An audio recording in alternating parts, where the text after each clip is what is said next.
여러분 안녕히 주무셨습니까? 새벽에 쏟아졌던 글로벌 뉴스들 글로벌 식스와 함께 하시길 바랍니다. 이번 주 슈퍼위크 중에서도 오늘이 하이라이트 이벤트 데이입니다. 먼저 미국의 FOMC 회의 예상대로 금리가 인하됐는데 다음 12월 금리 인하에 대해서는 파월 의장이 한 발자국 뒤로 물러서면서 오늘 다우지수가 좀 주춤한 모습입니다. 다만 엔비디아가 저력을 보여줬죠. 전 세계 기업 가운데 사상 처음으로 5조 달러에 도달했습니다. 나스닥을 이끌었고요.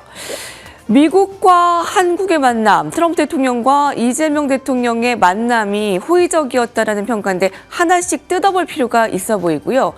그리고 오늘 장마감 이후에 실적이 우수수 나왔죠. 마이크로소프트와 메타 이 등등이 지금 시간외에서 좀 하락을 나타내고 있습니다. 실시간으로 지금부터 함께 하시기 바랍니다.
글로벌 비트 시간입니다.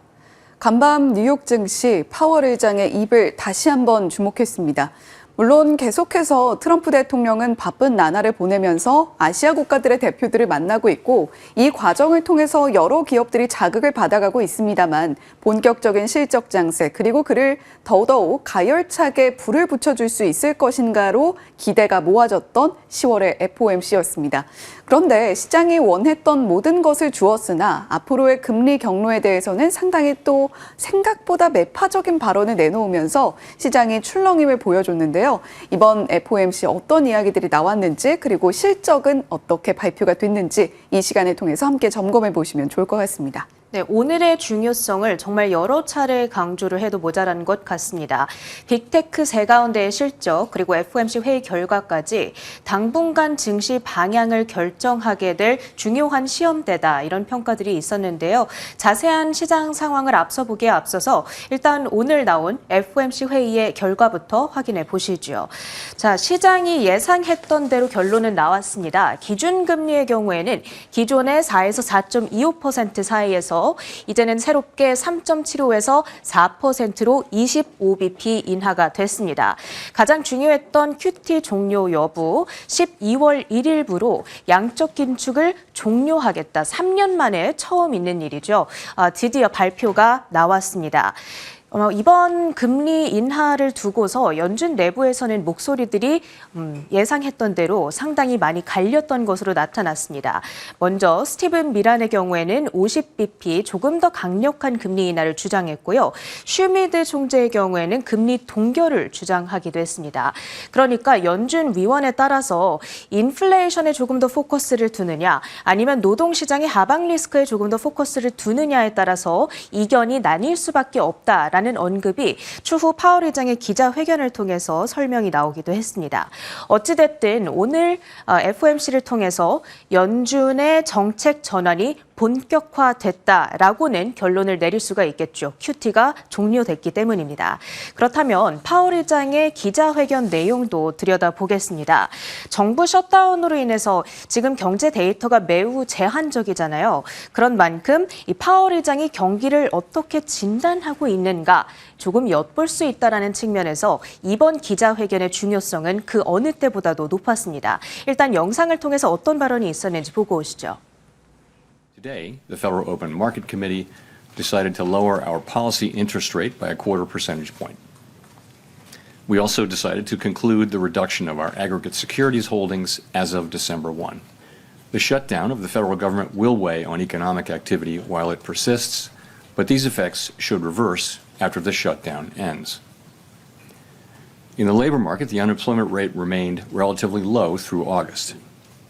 Job gains have slowed significantly since earlier in the year. Inflation has eased significantly from its highs in mid-2022, but remains somewhat elevated relative to our 2% longer-run goal. A further reduction in the policy rate at the December meeting is not a foregone conclusion.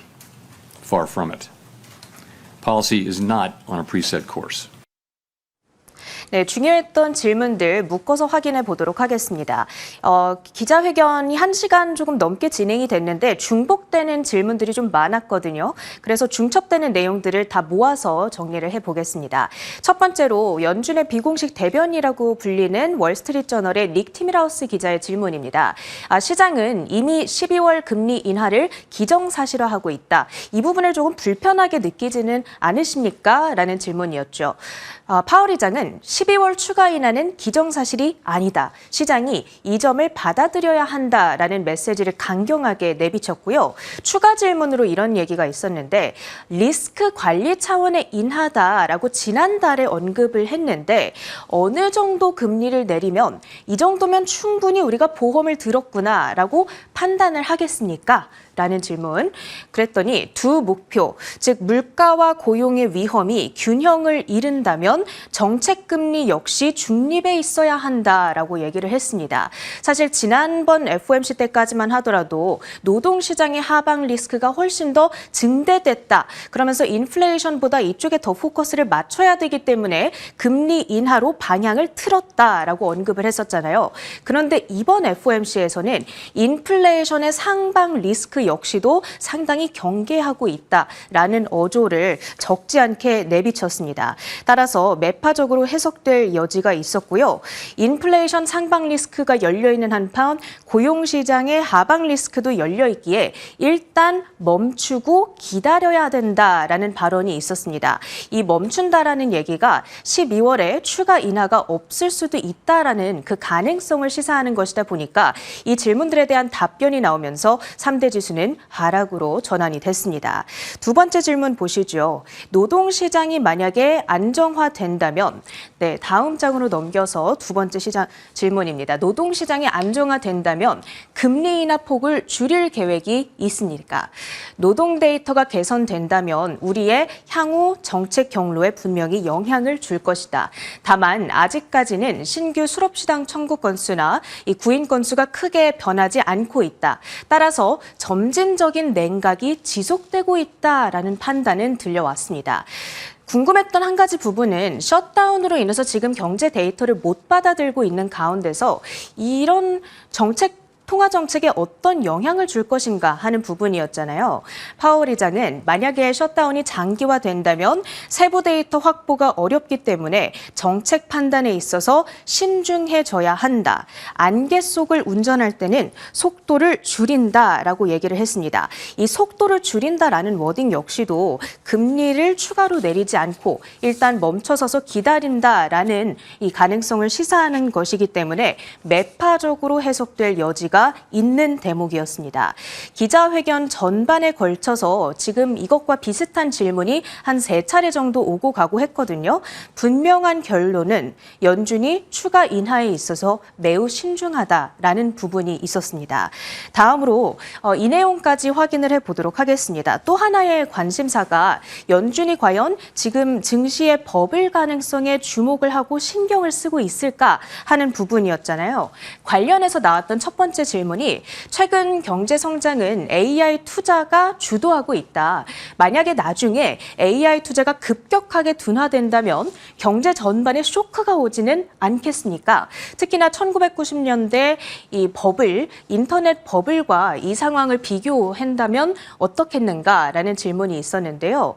이번 사이클은 닷컴 버블 때와는 다르다라고 쐐기를 박았습니다. 당시에는 아이디어만 있는 회사들이 넘쳐났다면 지금은 실제 이익과 사업 모델을 갖춘 기업들이 주도하기 때문에 다르다는 거죠. 또 AI 관련 설비 투자는 물론 성장의 한 축이기는 하지만 지금 여전히 경제를 떠받들고 있는 핵심적인 축은 소비이다. 그리고 그 소비가 특히 고소득층을 중심으로 이루어지고 있는데 오히려 AI로 인해서 주식시장이 상승했고 고소득층의 자산이 증대되면서 그 소비가 안정화되는 측면이 있다라는 이야기도 향후 질의응답 시간에서 전해졌습니다. 마지막으로 주식시장 과열 걱정하는가라는 질문. 개별 자산의 가격을 우리 연준은 판단하지 않는다고 답변을 했고요. 중요한 것은 결국에 금융 시스템이 충격을 견딜 수 있는가 그 여부가 될 텐데 지금 은행과 가계의 자본력이 강하기 때문에 시스템 리스크는 적다라는 판단까지도 전해주고 있습니다. 그렇다면 이 내용들을 소화하면서 시장의 반응은 어떻게 나타나는지를 확인해 보시죠.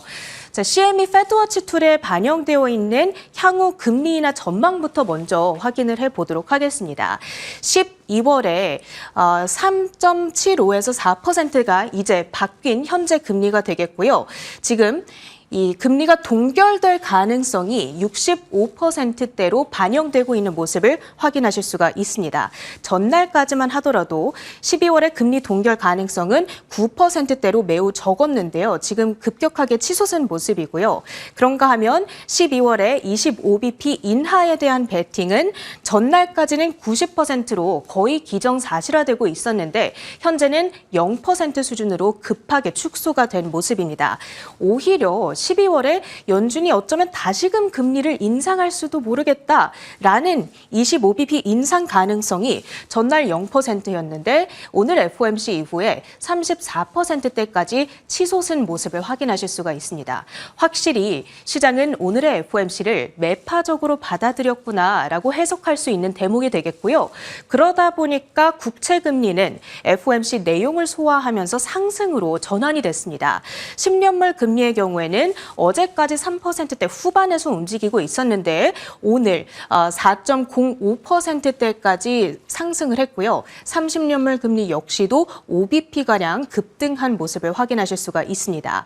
지수의 흐름을 보시면 마찬가지로 3대 지수, 특히 파월 의장이 12월 인하는 기정사실이 아니야 라고 언급한 대목에서 이렇게 낙폭을 확대했던 모습을 체크하실 수가 있고요.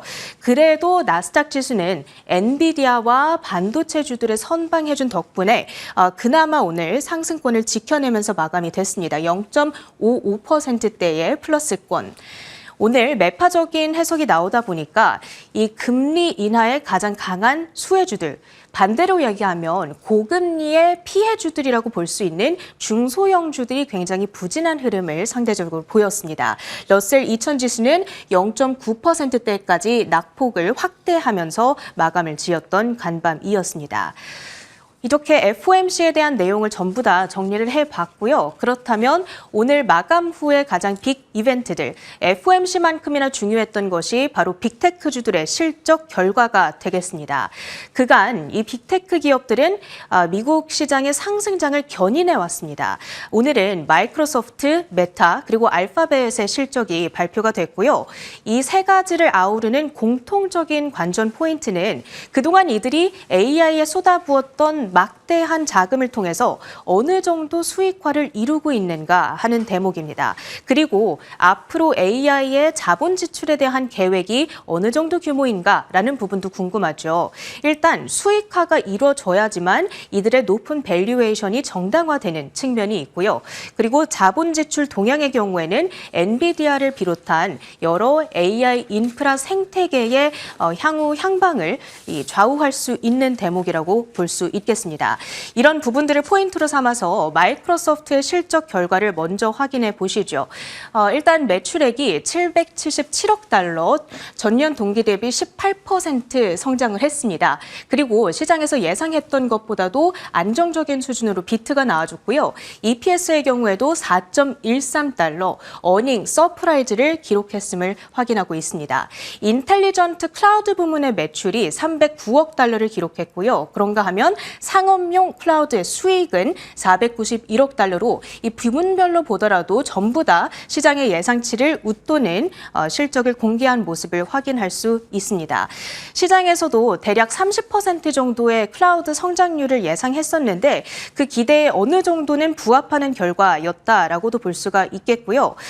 이번 AI 사이클에서 MS의 경우에는 소프트웨어도 제공을 하기 때문에 응용 분야에도 참여를 하고 있고 클라우드도 제공을 하고 있기 때문에 인프라 부문에도 참여를 하고 있다라는 점에서 좀 독보적인 지위에 있다라는 평가들도 전해지고 있습니다. 애저의 매출이 이렇게 잘 나와줬고 그렇다면 캐펙스 자본 지출 규모는 어땠는가? 74% 증가하면서 349억 달러를 기록하고 있는 모습, 전망하고 있는 모습을 확인하고 계십니다.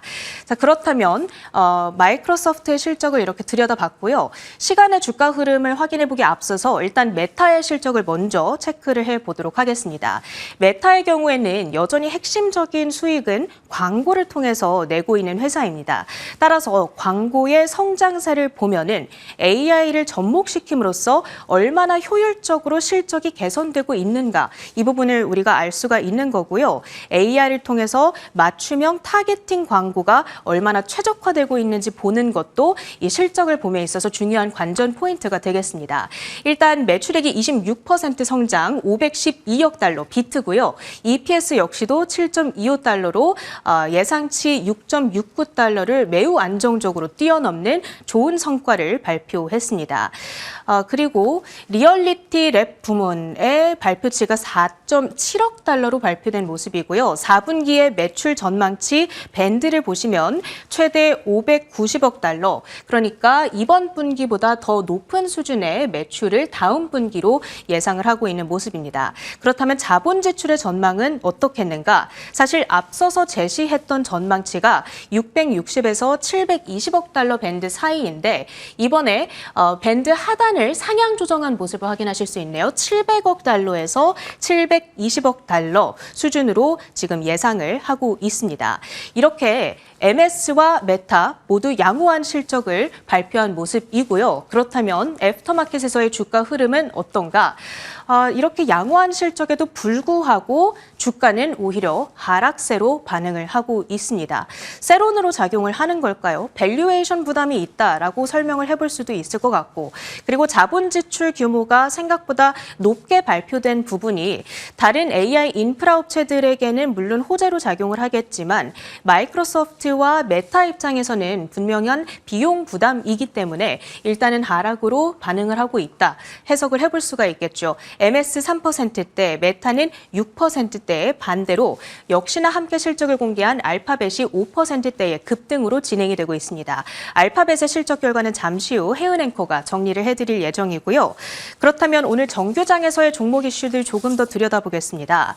상대적으로 고금리의 타격을 조금 더 강하게 받는 업종들이 오늘의 하락을 주도했습니다. 금리가 오르면 대출이 비싸지고 사람들의 소비 여력이 위축될 수 있죠. 그렇기 때문에 소비주들도 고금리의 타격을 받습니다. 대표적으로 이쪽에 위치한 코카콜라, 펩시, 필립 모리스, 프록터앤갬블 등의 종목들 그리고 나이키 역시도 3%대의 급락세를 나타냈습니다. 마찬가지로 대출 수요 위축은 이 금융주들의 이자 이익 감소로도 이어지기 때문에 상대적으로 불리합니다. 물론 장기적으로는 지금 연준이 완화 쪽으로 방향을 튼 것이 맞습니다만 일단 오늘 FOMC 자체에 대한 시장의 단기적인 해석은 그렇다라고 말씀을 드리는 것이고요. 그러다 보니까 금융주들, 비자와 마스터카드, 특히 시티그룹 등이 기업들이 이 낙폭을 조금 더 깊게 받아가는 모습이었죠. 시장의 분위기가 다소 어수선한 가운데서 엔비디아의 질주는 이어졌습니다. 전날 젠츠랑 CEO가 AI는 버블이 아니다라고 주장을 한 가운데서 엔비디아의 주가 3.05%의 플러스권을 지켜냈습니다. 그러면서 오늘 종가 기준으로도 세계 첫 시가총액 5조 달러 기업이라는 레코드를 지켜내게 됐습니다. 장중 대비했을 때 상승폭이 꽤 줄기는 했습니다만 그럼에도 불구하고 5조 클럽 입성이라는 레코드를 지켜냈고요. 그 밖에는 금융 IT 업체 파이저브의 실적이 발표됐습니다. 바로 이쪽에 위치해 있는 기업인데요. 은행과 카드사 그리고 핀테크 기업 등 금융회사들이 금융 시스템을 만들 수 있게끔 도와주는 업체라고 보시면 되겠습니다. EPS가 2.04달러, 예상치가 2.64달러였기 때문에 이를 크게 밑도는 쇼크 수준으로 발표가 된 거고요. 연간 가이던스를 하향 조정하기도 했습니다. 주가가 40%대의 급락으로 진행이 됐습니다. S&P 500 구성 종목의 주가가 40%나 급락하는 것은 매우 이례적인 상황이죠.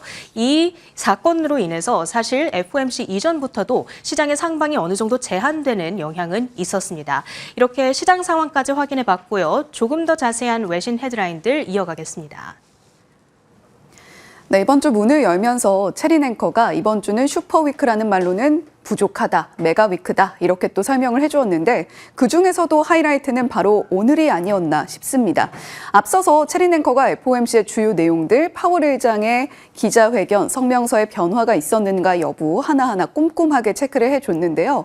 그중에서도 사실 이번 FOMC에서 시장의 초점이 굉장히 강하게 맞춰줬던 쪽이 연준이 과연 대차대조표 축소, QT를 종료할 것인가의 여부였습니다. 자, QT 종료의 근거로 제시가 됐던 건 크게 네 가지인데요. 단기 자금 시장이죠. 머니마켓의 유동성 압박이 최근 증가하고 있다라는 지적이 나왔습니다. 앞서서 자동차 서브프라임 모기지를 제공하는 대출업체 트라이컬러라던가 또 다른 자동차 서브프라임 대출업체가 파산을 하면서 제이미 다이먼 JP모건 체이스 회장이 지금 시장에 바퀴벌레가 한 마리 보여진 것이 아닌가, 우리가 좀 긴장할 필요가 있다, 이런 발언을 내놓았던 것이 이렇게 QT 종료의 근거로 작용을 하기도 했습니다. 물론 그에 대해서는 다른 대형 은행주들의 CEO의 생각은 조금 다르다라는 점도 함께 체크해 보시고요. 최근에 영래포 사용이 급증했습니다. 영래포 사용이 급증했다라는 것은 조금 더 높은 금리를 내고 빠르게 자금 융통성을 확보하려는 그러한 움직임이 늘어나고 있다라는 건데요. 이렇게 단기 유동성 긴장 신호가 강해짐에 따라서 연준 QT 종료를 결정하게 된 강력한 근거가 됐습니다. 자, 그리고 은행이 예치하고 있는 준비금과 대차대조표 축소, QT의 부작용이 함께 포착이 됐다라는 점도 QT 종료의 근거가 됐는데요. QT를 계속하게 되면 시중 준비금이 내려가게 되고 단기 금융시장 변동성이 커지면서 자금을 융통하기가 어려운 소규모 기업들의 경우에는 빠르게 좀 파산 위기까지도 몰릴 수 있다라는 그러한 지적들이 나왔습니다. 자, 더불어서 지금 연방정부 셧다운이 지속되고 있고 언제 해결의 실마리가 잡힐지도 아직은 잘 모르겠습니다. 대차대조표 축소와 금융 안정성에 오히려 초점을 맞추고 데이터에 대한 중요성은 일단은 지금 연준이 계속 주시는 하고 있는데 일단은 좀 여러 가지 결정 사항들 중에서 그중에서도 대차대조표 축소와 금융 안정성에 조금 초점을 맞출 수 있는 배경이 되지 않았나, 이런 분석이 나오고요. 통화정책 방향을 전환하는 과정에서 결론적으로는 앞서서 체린 앵커가 전해주었던 것처럼 완화 시그널이냐 아니면 기대보다 매파적이었던 것이냐, 시장이 좀 과열되고 있는 상황을 진정시키려고 했던 파월 의장의 의도가 반영이 된 것이 아닌가, 이런 분석들도 함께 나오고 있습니다.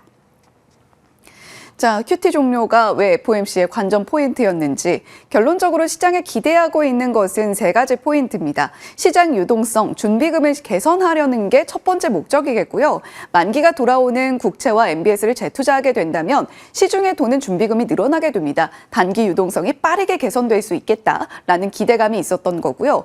연준이 QT를 멈추면 필요할 때 단기물 중심의 추가 매입을 추가 매입이 가능하게 됩니다. 빠르게 유동성을 조절할 수 있다라는 이야기고요. 따라서 재매입 전환의 여지도 남겨두면서 연준이 선택할 수 있는 카드가 조금 더 많아졌다. 이런 분석이 나옵니다. 더불어서 준비금 부족으로 인해서 지금 뭐 시장의 단기 유동성 압박을 받고 있다. 앞서서 전해드렸는데 이렇게 일시적인 스트레스를 받고 있는 상황을 완화하면서 금융시장의 기능을 보호하는 것이 세 번째 목표였다라고 할 수 있겠죠. 시장이 과연 이렇게 기대했던 바를 하나씩 충족을 시켜줄 수 있을 것인가는 앞으로 계속해서 지켜보셔야 되겠죠. 자, 다음 장 이어서 살펴보시면요. 시장의 반응, S&P 500과 지금 국채금리가 어떻게 움직였냐 이렇게 왼쪽과 오른쪽 표로 살펴보고 계십니다. 2년물 국채금리는 즉각적으로 반응을 했는데요. 3.49%에서 3.6% 이상으로 즉각적으로 급등하는 모습을 보였습니다. 2년물 국채금리가 올라갔다라는 것은 2년물을 국채가가 내려갔다라는 의미고요. S&P 500은 반등세가 둔화되면서 파월 의장의 발언을 매파적으로 해석했다라고 무게를 실어볼 수가 있겠죠.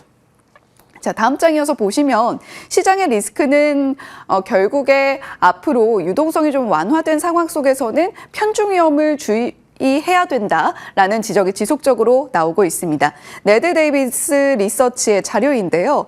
S&P 500 내의 기술주 비중이 사상 최고치라는 점은 우리 모두가 알고 있는 부분입니다. 그런데 2025년 기준으로 지금 현재 S&P 500 대비 기술주가 거두고 있는 성과가 3.31배로 나타나고 있는데요. 닷컴 뽑을 때 어땠느냐? 이때는 3.31배보다 낮았던 것을 감안을 한다면 그 이후에 최고치라고 볼 수가 있겠고요. IT 섹터 비중은 35에서 36%가량으로 닷컴 버블 당시에 33%보다 높게 나타나고 있는 실정입니다. 자, 다음 장 이어서 보시면 엔비디아가 이제 사상 최초로 5조 클럽 진입했다라는 소식도 간밤의 주요한 헤드라인 중에 하나였죠. 올 한 해 동안의 엔비디아 주가 흐름입니다. 2023년부터 쭉 상승 곡선을 이어오고 있는 엔비디아인데 최근 들어서 그 흔들림이 조금 감지가 되다가 그럼에도 불구하고 올 한 해 기준으로는 여전히 플러스권이고요. 그리고 엔비디아의 GTC 이후로 어떤 행보를 보일 것인가도 관건이 되겠습니다. 일단 파월 의장의 조금은 매파적인 발언으로 시장이 숨고르기를 할 가능성이 있는데 엔비디아의 질주는 어디까지 이어질지도 하나의 관전 포인트로 체크해 보시면 좋겠죠. 자, 첫 번째 헤드라인입니다. 우리가 앞서서 마이크로소프트, 메타의 실적을 확인하고 왔는데요. 알파벳도 꼼꼼하게 체크를 해봐야겠죠. 실적 굉장히 좋게 나왔습니다. 그리고 무엇보다 지금 매출액을 보시죠. 컨센서스가 1,000억 달러에 조금 못 미쳤거든요. 사상 처음으로 분기 매출이 1,000억 달러를 돌파한 구글, 알파벳입니다. 전년 동기 대비 매출이 16% 늘어났고요. 주당 순이익도 2.29달러의 컨센서스 가운데에서 발표치 2.87달러로 전년 동기 대비 35% 늘어난 숫자를 발표했습니다. 자, 그리고 지금 다른 회사들과는 조금 다르게 구글 알파벳의 경우에는 AI 비용 지출도 막대하지만 광고로 벌어들이고 있는 수익이 또 막대합니다. 유튜브 광고 매출이 102억 6천억 달러로 발표가 되면서 시장의 컨센서스 상회하는 모습이었고요. 클라우드 매출도 여전히 탄탄하게 나타나고 있고 무엇보다 클라우드 매출 부분에 성장세를 주목을 해보셔야 되겠습니다. 시장의 컨센서스 147억 달러 수준이었는데 발표치는 150억 달러 넘어서는 발표치가 나왔고요. 전년 동기 대비 무려 35% 계속해서 30%대 성장세를 유지를 해주고 있습니다. 지금 구글의 검색 사업 부분 과연 오픈 AI의 이 브라우저 시장 진출로 인해서 이 패권이 어떻게 변화하게 될 것인가 관심도가 상당히 높은데요. 일단은 뭐 그 이전에 앞서서 상당히 많은 유저를 확보하고 있는 퍼플렉시티 역시도 브라우저 시장에 진출한 바가 있기 때문에 일단 구글의 아성은 견고해 보입니다. 565억 달러 수준으로 발표가 되면서 전년 동기 대비 15% 늘어났다라는 점을 강조를 하고 있죠. 자, 다음 장 이어서 살펴보시면요. 분기 실적 가운데에서 부문별 실적도 체크를 해보겠습니다. 자, 서비스 매출, 광고 매출, 검색과 기타 부분, 유튜브, 그리고 구글 네트워크, 다양한 부분의 기타 부문별 실적이 나오고 있는데요. 지금 구글 클라우드 매출 앞서서 살펴보셨듯이 30%가 넘어가는 성장세를 보여주고 있다는 점이 핵심 포인트겠고요. 구글의 광고 매출 13% 전년 동기 대비 늘어나는 모습을 보여줬습니다. 그 밖에도 전반적으로 굉장히 견고한 성장세를 보여줬다는 것을 이 부문별 실적으로도 저희가 확인이 가능하죠. 자, 그렇다면 알파벳의 지금 현재 광고 매출의 추이만 좀 따로 떼어서 살펴보겠습니다. AI 비용 지출을 늘려도 결국 광고가 미들맨이 되어주고 있다라는 것일 텐데 구글의 광고 매출은 전년 동기 대비 전반적으로 13%, 그중에서도 유튜브는 15% 늘어나는 모습이었습니다. 지금 전반적으로 이 짙은 파란 색깔 선이 광고 매출의 토탈 부분이고요.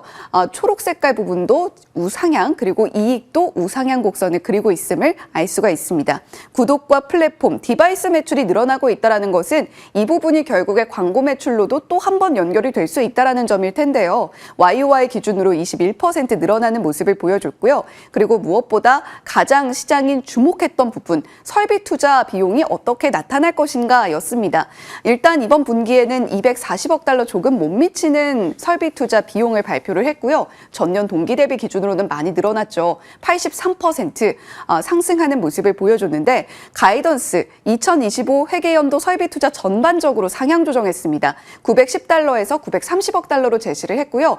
마이크로소프트와 메타 비교를 해볼까요? 마이크로소프트 1분기 설비 투자 349억 달러 지출했고 예상치를 상회하는 숫자 발표했습니다. 메타는 앞서서 체린 앵커가 실적 전해주면서 시간외에서 빠지고 있다라고 이야기를 했는데 2026년 설비 투자 증가폭이 대폭 상향될 수 있다. 그리고 그 비용은 아무래도 AI 쪽으로 집중 투자될 전망이다라는 소식이 나오고 있는데 이렇게 구글 알파벳처럼 미들맨 숫자, 지속적으로 수익성이 담보되는 부분이 확인되지 않는다면 주가 반응이 좀 불안하게 나오는 것도 함께 확인이 가능했다라고 이야기를 할 수 있는 간밤의 실적이었습니다. 자, 그리고 분기 매출 1천억 달러 시대 본격적으로 개막이 됐는데요. CEO 코멘트를 중점적으로 살펴볼까요? 일단 영업이익률은 1%포인트 하락하는 모습을 보여줬는데 그렇게 크게 유의미한 숫자는 아닌 것 같습니다. 모든 주요 사업 부문에서 두 자릿수 성장률을 기록했다.